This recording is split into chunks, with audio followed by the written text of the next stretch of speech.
All right, Rick, so to supplement kind of what we were talking about with V1 and how we can get a little better and what it kind of looks like in terms of fundamentals and drills and what we really look for here. This right arm structure is everything for us. This right arm and how we use our body to hit this ball. So to start, kind of the motor of everything for us is the body and the turn.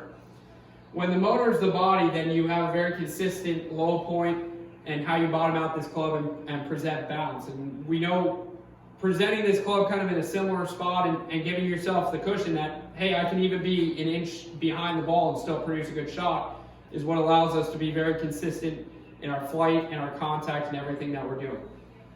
So what does that look like? For you, what we find is that when there's only a little bit of turn here and you see a lot of folding of this right arm and kind of this elbow, and this gets a little bit stuck behind you. What has to happen is then we have a lot of lengthening out of the right arm. So what that does is now we've kind of become unpredictable with where we're going to bottom out this club, and we have to loop this in behind. And now so we're stuck a little bit up under the arc. This thing's shooting a little bit inside out, especially we have a little open stance. So we have some left path going with this. This folds up a lot. And then we have to try and throw this and time this out right. And when this thing gets stuck a little bit inside, then we have to have a little face roll in order to get it back. Now we're kind of bringing in some leading edge. So what do we teach here? Okay, it's all in the turn of the body, but the hands and arms do have their job. So if I were to hold, and this is going to be our drill, but if I were to hold our elbow here, and whether this is Strick, who's a little wider, or you see Danny Lee, who's a little tighter, someone we like when Jeff works with him, the elbow and the chest rotate together. And you don't see a ton of folding and extending.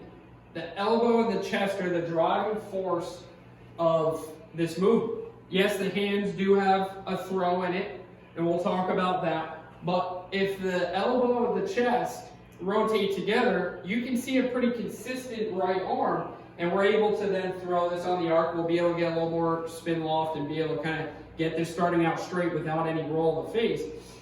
But you don't see a lot of folding and extending. So what's the drill? Can we hold our elbow right here? And it doesn't have to be stuck on the side. It can have a little bit of length.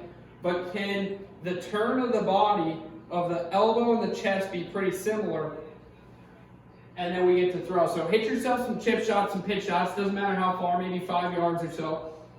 Can you hold this elbow here? Can you turn and turn?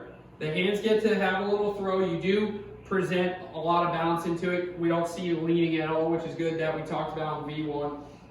But can the driving force be the chest, and can the elbow rotate more in unison with the chest? Then a little bit of rotation, and then you see a lot of folding and a lot of throw.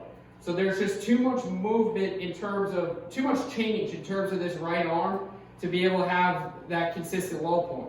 So can you go ahead and hit some chip shots where you hold this here, chest gets to turn, elbow turns, then a little throw on the arm.